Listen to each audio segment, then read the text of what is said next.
Welcome to the Visual Storytelling Podcast.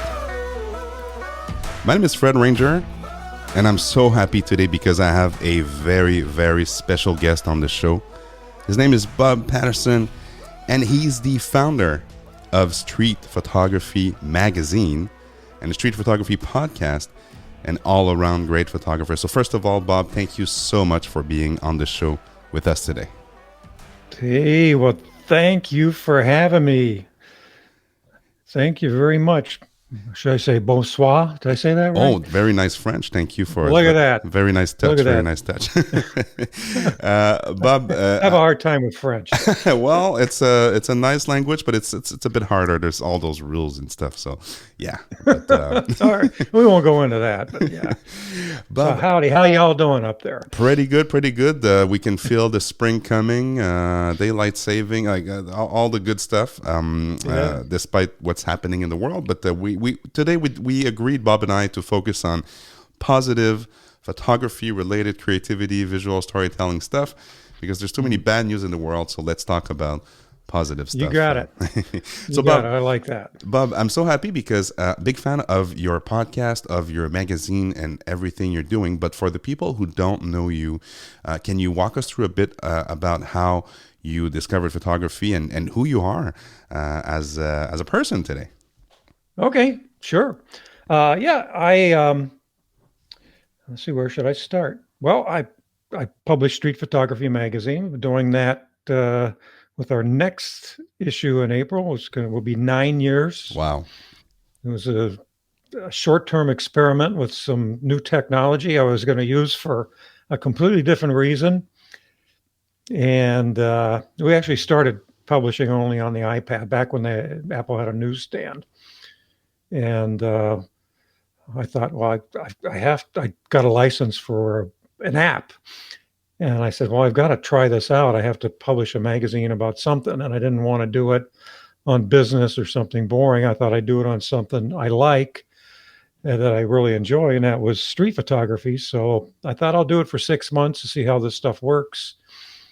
And the thing took off right away. And I've been doing it ever since. Wow. But where am I from? I'm from Eastern Ohio. I grew up in a small town called East Liverpool on the Ohio River, not far from Pittsburgh. But I spent most of my adult life in Cleveland after college, so I could look right across the lake and I could see your country over there sometimes. Not the land, only the water. And so I spent most of my life there. I was the president of a cable television company for many years, and I decided I'm going to do something I want to do, and basically was doing web development, and then got into this magazine business. I've been at that ever since. But and we moved to Charlottesville, Virginia, 4 years ago. Love it. Beautiful country. Come on down. Great wineries down here. Well, now that the restrictions are easing up, maybe we can go back to try. I do have a trip to the U.S. planned, so fingers crossed everything stays like that. But Bob, this is fascinating. So you were in the corporate world, cable television, big job, and everything. So did you literally overnight said, you know what, I'm tired of this. I'm starting something new. And you just went from scratch, or did you already plan that move before? Yes and no. So, well, I'll just back up a little bit. My degree is in broadcast journalism. I got into journalism because my grandfather was a newspaper man. He was a publisher of a newspaper in Indiana, in Kokomo, Indiana. And so he was very big influence on my life. When I was little, he'd take me, after he retired from the big newspaper, he started his own little newspaper. And I used to go to the press room, and they actually used linotype back in the day. They typed all this stuff out in lead. And so I used to make my own little newspapers. He had this proof thing, that they used to make proofs of the type. And so, he'd give me all the type, and I'd make these newspapers. I love doing it. And I love the magazines, Life and Look magazine. Yeah. and I love the black and white, real life images. They're like street photo, except more, more documentary, and that's like burned into my brain. And I've always been driven, in my photography life by creating that type of photograph. Mm. So, but no, I left the corporate world. I bought a company, a small company, did that for a few years, hated it, went back in the corporate world for a while, and I actually found myself out of work in my mid 50s during the big crash, Yeah. back in 2008 and Yeah. whatever, and went back into my own business again, never looked back. Hmm. And so, was photography always there since the young age, or is it something you discovered along the way with, Life magazine and so on? No, when I was 10 years old, I was always a geek, Okay. I was like, I'm still a geek. What are you going to do? Can't Well, get rid of it. I can relate to that. So, fist bump. Yeah, look at that. Yeah. There we go. There, Yeah, do it there. up on the screen. But yeah, my parents bought me a darkroom kit when I was 10 years old. Nice. You probably are going to hear this a lot. We had a Brownie camera. Yep. And so, I started taking pictures with the Brownie and developing the film myself. I didn't have an enlarger, so I made a lot of contact sheets. Hmm. But, I still remember the days of seeing that picture appear, or those pictures appear on the It's like on the magic, paper. right? It's just like, wow. Yeah, I can still smell the developer, and it was fascinating to me. I just, I love photography ever since, and I'd come and go in it. And then I got out of it for a while, but my son wanted to become a photojournalist, Oh, cool. and he was shooting film at first, and then I didn't get into digital till a little bit later. And I got back into it again. I saw the work that he did, and it just reminded me what I liked. Mm. And I haven't put a camera down since. That's a pretty cool story. And so, He did. oh, so he stopped completely. So now it's just Yeah. it's just Well, that's yeah, he shooting. got it. Yeah, he went to Ohio University, which is where I went, and one of the best photojournalism schools in the country. Got a job right out of school at at a little did a daily newspaper. Or I'm sorry, he had a daily newspaper in Indiana, Hmm. not far from where my mother was from. Spent a year there, and that's when the newspapers just started to fade out. And he got laid off, and he wound up running a studio for a catalog company, uh, doing product photography, and did some other stuff. But he's now going back to school, and he's close to becoming a mechanical engineer. Oh, nice, nice. Turned out he's a math guy. Well, you know what? He's a smart guy. I don't know. I must skip a generation. Bob, talk to me a bit about the magazine, because I think it's a big part of your life. It's something that you invest effort, time, money, and it's a business now. Yep. What was, first of all, the driver? I think you explained the background and the back end, if I can say. But what was the driver to basically create a community around street photography? Why a magazine about street photography? Well, like I said, I tried it out just to test out this technology, and it's funny because when I did it, I had a bad case of imposter syndrome. I'm thinking, who the hell am I to do this? I'm not that good of a photographer. I want to get better. And I thought, well, I'll tell you what the tipping point was. I don't know if you're familiar with the Barry X Perello, does Candid Frame, Yes. Oh, yeah. Candid Frame podcast. I go to bed with his voice in my head. I'm just like, wow. Oh, do you? Oh, yeah. He's so good. He did an episode. I remember I was like painting in my house and I was listening to this podcast. And I think it was like episode 271 or something like that. And he had no guests on. It was just him talking about how he struggled with, why am I doing this? Who the hell am I? Just, the same type of things. Should I take a chance and do this? Or should I take a chance and do that? And that was so inspirational that it was like the tipping point. And at the time I was still deciding whether I wanted to start this magazine or not. And that pushed me over the edge. And since then, I contacted him and thanked him for that. And he wound up coming on my show, and I had since met him in person. So that was the big tipping point. Now, I know you were talking about the community, Yeah. and the community just happened. We call it a community, and we try to, work closely with people. We encourage people to publish their work, to take that step and get out there and show your work to the world, and which is what we are. I mean, we're a vehicle for people to, like take a first step in showing their work off to others. And it can be kind of, can be scary at times. It's scary a lot of times, actually. Yeah. But we started our Facebook groups. We have a nice Facebook group with people. We try to keep them together. Although Facebook groups, when they start getting big, Yeah. they're more diffused. You're right. It's not as tight. I agree. But anyway, sorry, I went off on a completely different direction. I should go into politics. That's what they do. No, but that's great because for me, I'm fascinated about the power of bringing different stories together in one single magazine or book.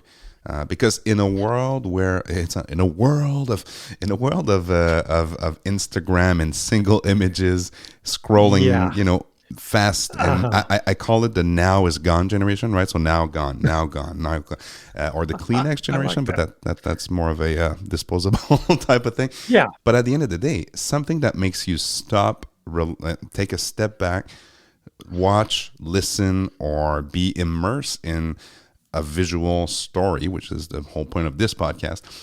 Sure. For me, that's very valuable. So I don't know if you feel on your hand that it's not a counter or like a manifest of an anti-culture type thing, but for me, magazines are like, it's a bit of a middle finger to the current way of consuming content. I don't know. I want to hear you about that too. I never thought of it that way. But, see, we talk about deep stuff here at Visual Storytelling you have to slow Podcast. down. Oh, I'm sorry. I was talking over you. What were you saying? No, I was just saying we talk about deep stuff here at Visual Storytelling Podcast. Yeah, that's pretty deep. I told you I've been up since 4:00 in the morning. Well, you're doing a great job. Well, yeah, it is because just like you say, people are swiping through it's like eating popcorn. Yeah. And it's not a real meal with nutrition. But yeah, you're right about that because, our business, our whole magazine is to curate, because there's so much stuff out there. I mean, you can sit in front of your computer or on your phone all day long and look at street photography everywhere. Yeah. And, our job is to find really good stuff that tells stories, very important, and teaches the reader something. We always want the reader to walk away to learn something about becoming a better photographer, but maybe also learn something about the world as well. And now I forget where I'm going with that. See, I told you, I told you since I've been up since 4 a.m. I was going to do that. But taking a step back, you have to slow down and read it. It's not bullet points. It's not not link bait or clickbait. Yeah. It's got some meat to it. I mean, we require people, if they want to publish an article, to have a minimum of 1,500 words of text. So just not photos. I mean, you can go to Flickr and zip through photos all day long if you want. Yeah. So there's got to be a story behind it. Is there one story, visual story that stuck with you, that you still think about, that was published in the magazine that you're like, wow, this is for me, one of the most impactful work I've seen? Oh man, there's so many. I would think that probably one of the ones that sticks out the most was by a guy named Glenn Capers. Okay. Who's no longer with us. He passed away a couple of years ago. Excellent teacher. Taught these amazing workshops that could last like a couple of weeks, some wow. Far off place in the world. And he was a AP photographer. So he's lifelong photojournalist, and he did a photo story about a guy. He was called Superman, and it took place in Central America. I forget which country.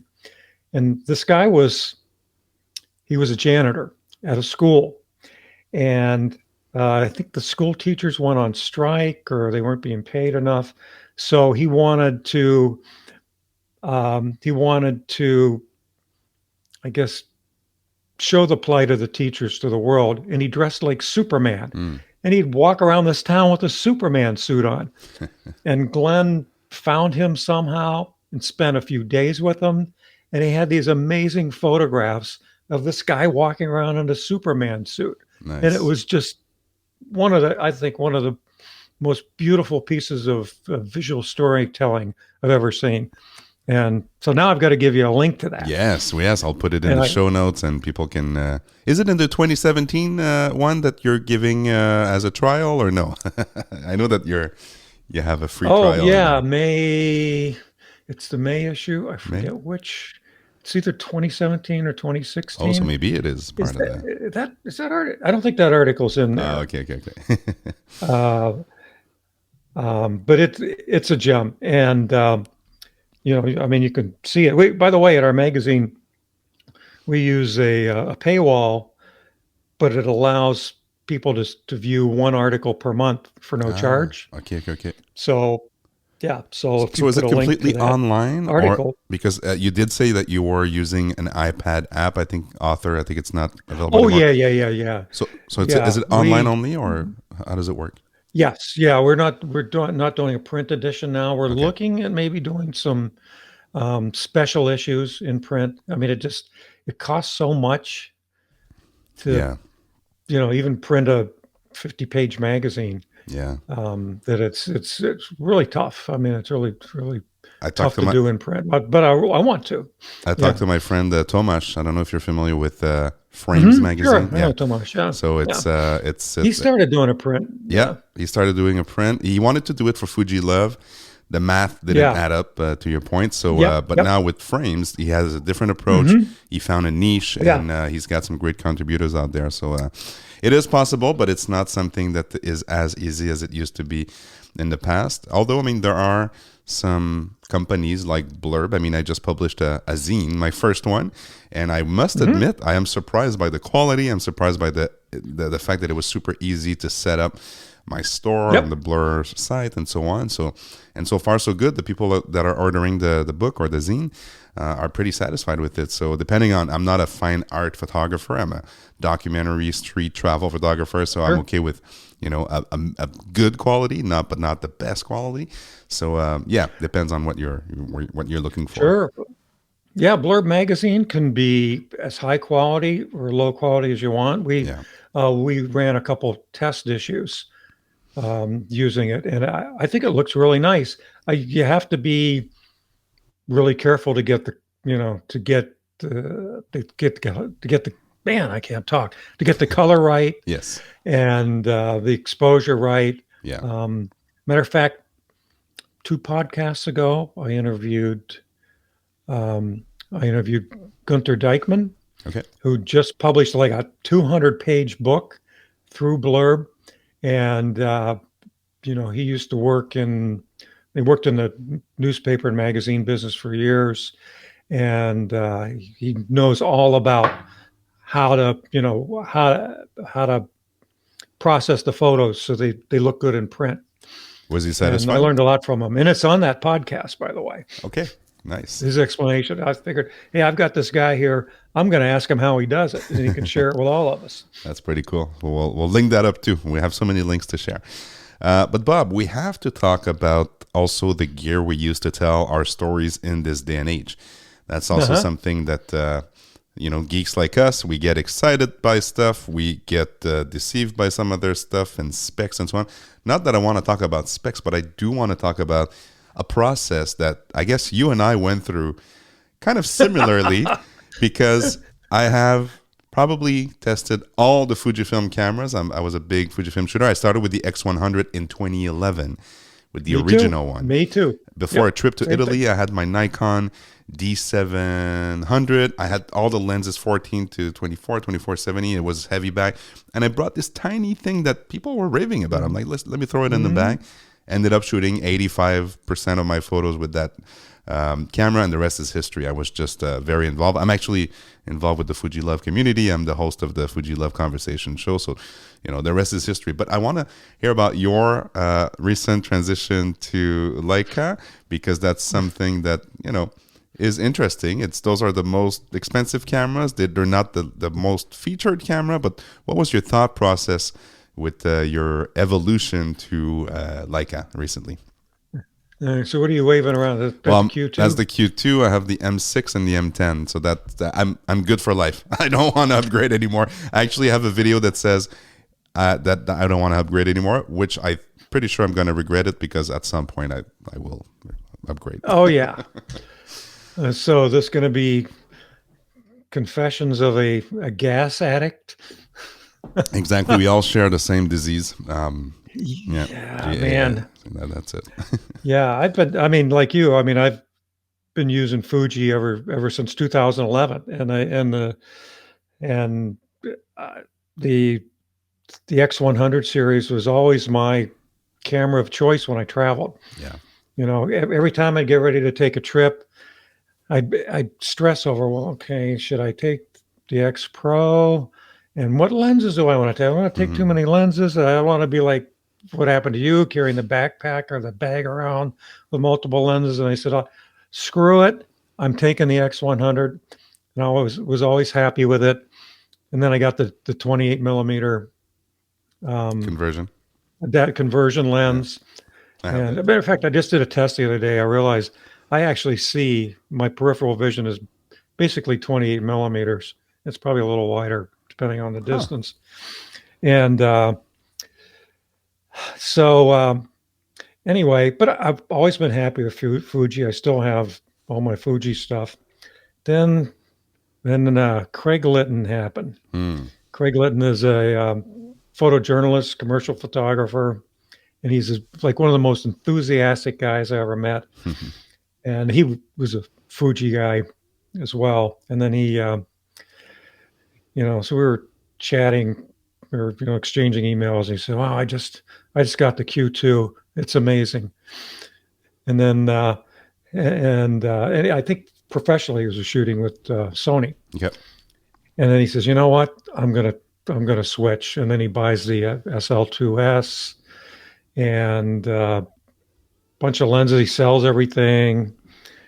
And sells the house to buy the SL. Right? Sells the house. Yeah, his wife is. Well, we won't talk about that. No, I'm kidding. She's perfectly fine. But so he's just so enthusiastic. I thought, I've got to give it a try. So I bought a Q. The original Q, right? The original Q. Yeah. And I, fell in love with it. Same lens you got on your Q2. Yeah. And like I am with a lot of things, I just got really deep into it. And I thought, I like this Q. But, maybe there's something better out there.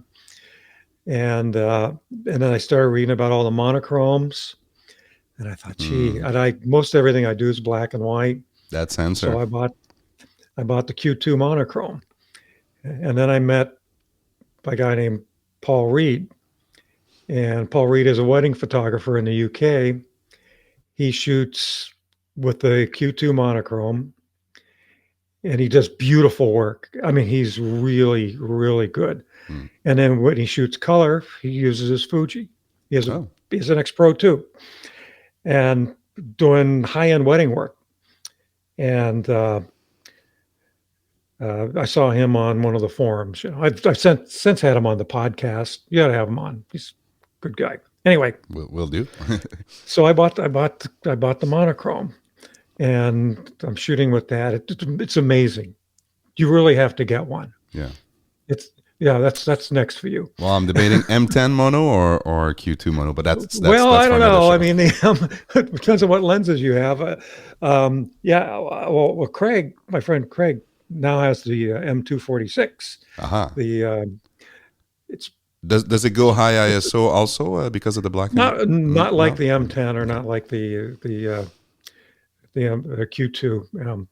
And so I used that for a while. But here's what I do: I'm out with that, and I'm thinking, gee, what if I wanted to shoot something in color? And you really have to turn that off. Yeah. If you're gonna Yeah. use these monochrome cameras. But it's just amazing. I mean, and so I thought, you know what I should do? I should just sell the Q2M, and I'm buying all this stuff used. So Yeah.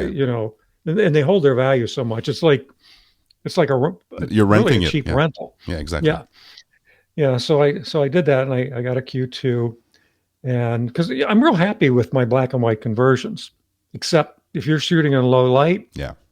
you can't beat the Q2M. If I'm talking too much about gear, anyway. So I No, no. so I got It's that. gear is Yeah. So fine. I got the Q. I love gear too. Yeah. Anyway, and then I eventually bought. Well, I bought a 240, the Huh. M240, Okay. and I really liked it. I got it from a dealer out west, and it had a technical problem. They took it back, no problem, refunded my money, and I bought an M10. Ah, there you go. Welcome to the club. Welcome to the club. Well, I only had the 240 for about a week, but I really liked it. I mean, it It's thicker, right, was than the it's a 10? little Yeah. bigger. Yeah. So But the more battery M10 is life, though. about the More same. battery life. Great battery Yeah. life. Yeah. Better than the M10. Yeah. And I had one lens. It was the Summicron 35 version 5. Love that lens. Yeah, I made the mistake of buying it at the local camera store, so I paid more than I could have gotten it for Mm. in other places. But it was in just fabulous condition. Just like 20 years old, I think, something Yep. like that. Yep. Loved it, but I just couldn't bond with the manual focus all the time. Yeah. I'm getting older. Um, I wear glasses, and I couldn't see the frame lines, so so I wound up selling them, and then I bought Craig's Q2. Aha. He he was good. He was good at getting ready to sell it, so I bought him. So now I have a Q2 So and the is that Fuji's. so that's your daily driver, the Q2? That depends. I have the X100V, and when I Yep. went to Florida, I just took that. Got it. I like old habit. I think just taking that camera on trips. I wish I would have had it, but the Q2 is it's such a beautiful device. Yeah. I mean, I don't need it. Yeah. I can make, I mean, I have interviewed people all the time. We publish their work, and they shoot with Fuji's old cameras, the Ricos, and Yep. if you do good work, you do good work. It I doesn't agree. matter what you're using, but it's such a joy to use. Hmm. The viewfinder is Yeah. amazing. It's That so bright. that Yeah, viewfinder is big. It's bright. And to be honest, I think there's something to be said about the simplification, less it button, is. very mechanical feel. I think, to be honest, and I think we will violently agree on that one. Fuji's the closest thing, right, to that It is. pure essence. But and this is my next question. Do you maybe I'm dreaming this, but is there a little bit of a part of like, hey, I'm holding a camera brand that actually is photography. When you think about any, 1930s, Handheld. Yeah. 40s cameras, I mean, the It's history got was quite. made and the world was changed with images made on this camera. But again, to go back to your point, you're not going to be a better photographer if you buy Leica. As a matter of fact, you're going to be a bad photographer with a very expensive camera. That's all you'll be if you're a bad There photographer. you go. But That's me.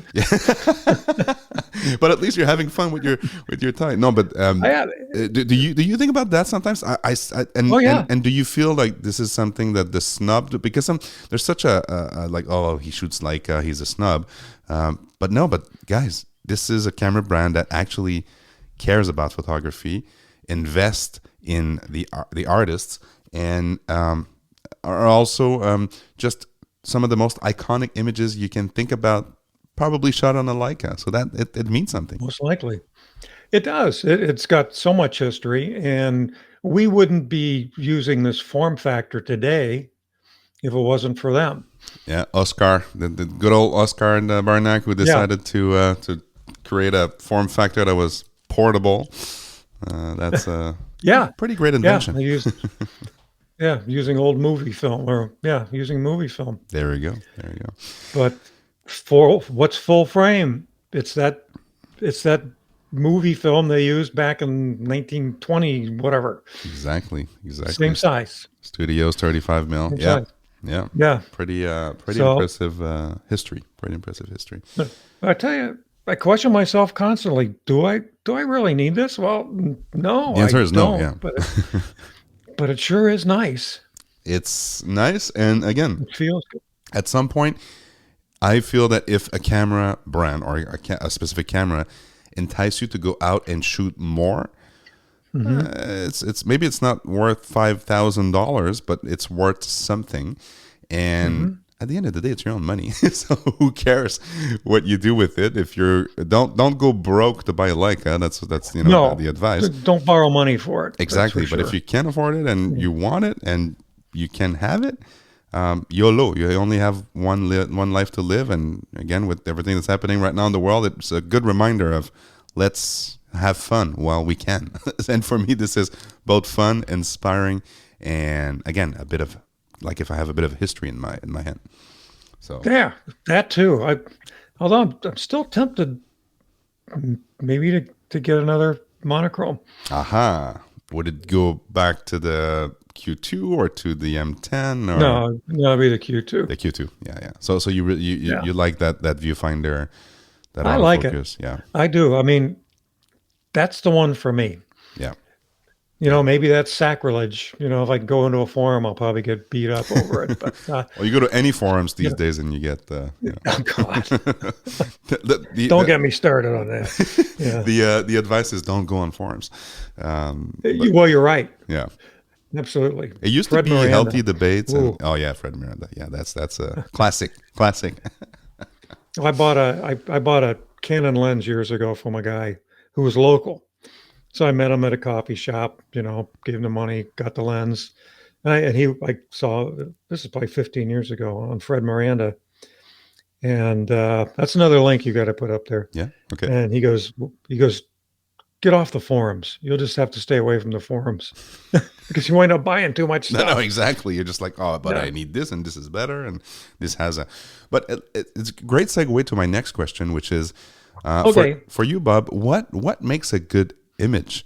I know it's hard because we talk about stories and blah blah, but what when you see a photo story, or when people send you images, or when you go on Flickr or whatever, what makes you go like, this is a great image that means something?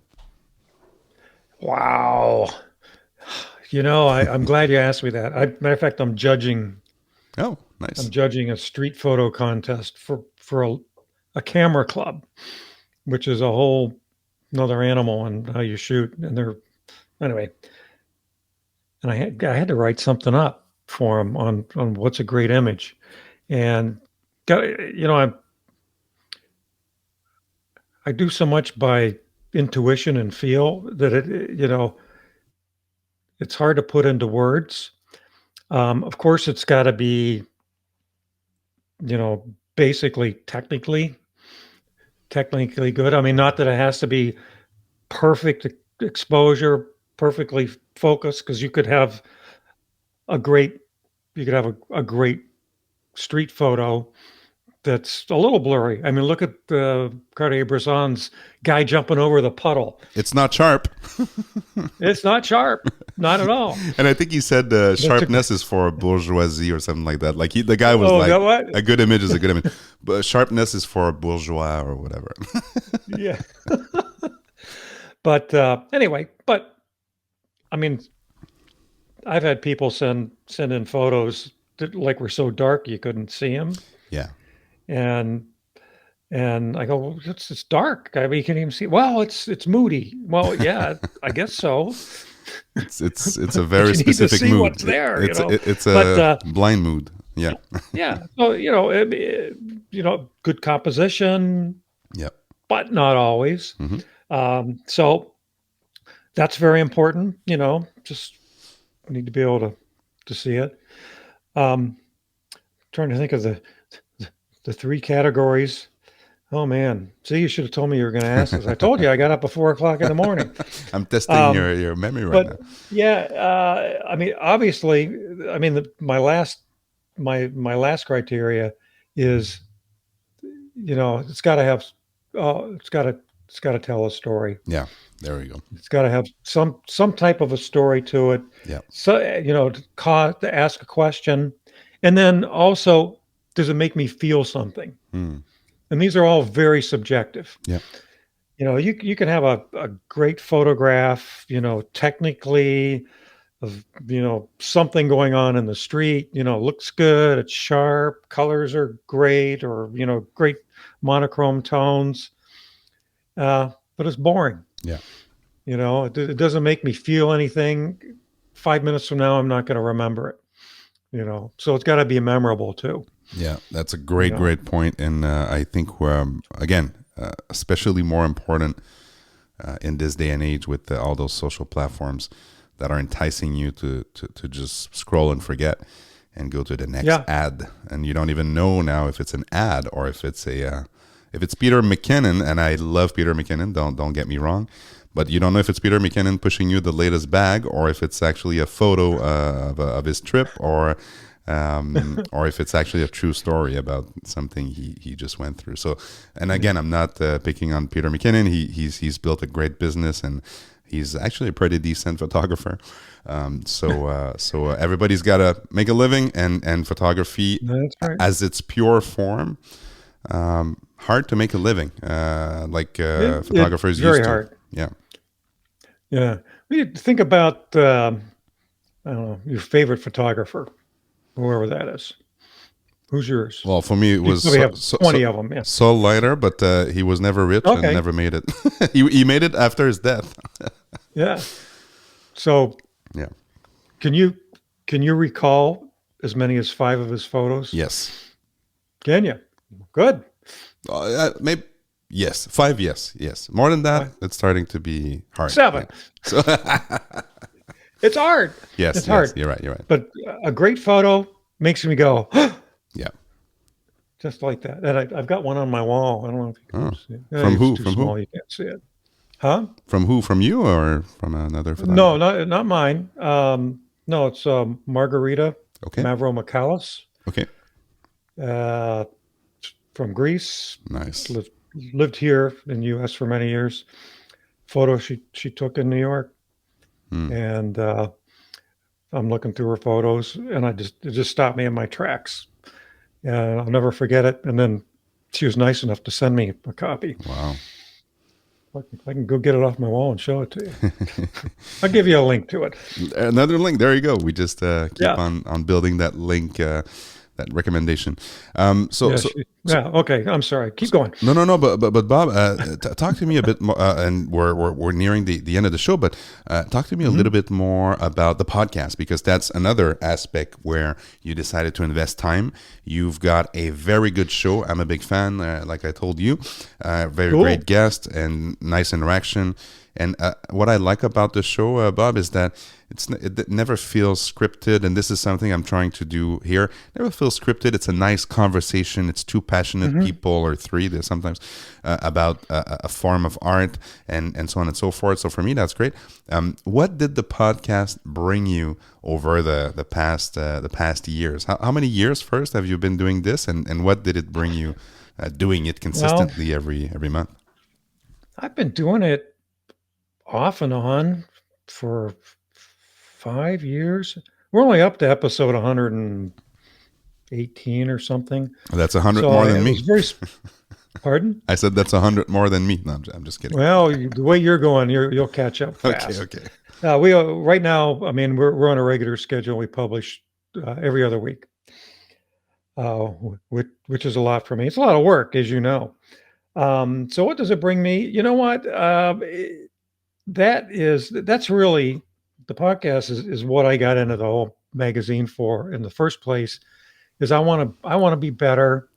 I want to be better at photography. I want to learn new things. I like talking to interesting and cool people, and and that's what it's all about. It's, it's basically my curiosity. Well, I think one of my, I don't know if it's a gift or a curse or whatever it is. I'm curious as all Yeah. hell about lots of things, and I love talking to people. And I made so many friends as a result of it. So it's really all about talking to somebody who's really good at something and finding out like what's inside their head. How did they get there? What kind of struggles do they have in the process, and sharing that with others. Nice. That's exactly Yeah. what I feel I'm getting to doing podcasts, talking to people like you, also Yeah. being part of communities, and so on and so forth. So I really like what you're saying there.